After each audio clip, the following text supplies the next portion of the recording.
Hello बच्चों, let's read the question. Find the inverse of the each of the following matrices given below. The given matrix is A B C D when A D minus B C not equal to 0. So key concept of this question is, अगर हमें किसी भी matrix का inverse निकालना तो A inverse equal to होता है हमारा adjoint of A divided by determinant of ए.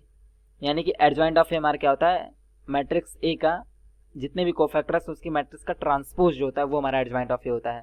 सो यहाँ पे हमारे given matrix A is equal to given है ए बी सी डी. सबसे पहले इसका हम डिटर्मिनेंट ऑफ ए कैलकुलेट करते हैं. तो determinant of A equal to होगा A B C D, cross multiply करते हैं तो यहाँ पे मिलता है A D minus B C. अब यहाँ पे हम जितने भी कोफैक्टर्स उसको कैलकुलेट करते हैं. जैसे A one one equal to minus one की पावर वन प्लस वन, पहले रो पहले कॉलम को हटाने के बाद हमें यहाँ पे माइनर मिलता है डी. जब इसको कैलकुलेट करते हैं तो हमें मिलता है डी.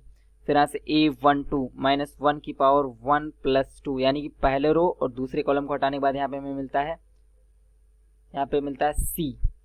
तो ये हमारा हो जाएगा माइनस सी यहाँ से. फिर यहाँ पे ए टू वन माइनस वन की पावर टू प्लस वन, यानी कि यहाँ पे हम माइनर अब हमें मिलेगा बी. तो यहाँ पे हमें मिलता है माइनस बी. फिर यहाँ से हम ए टू टू कैलकुलेट करते हैं, माइनस वन की पावर टू प्लस टू, दूसरे रो दूसरे कॉलम को हटाने के बाद हमें यहाँ पे माइनर मिलता है ए.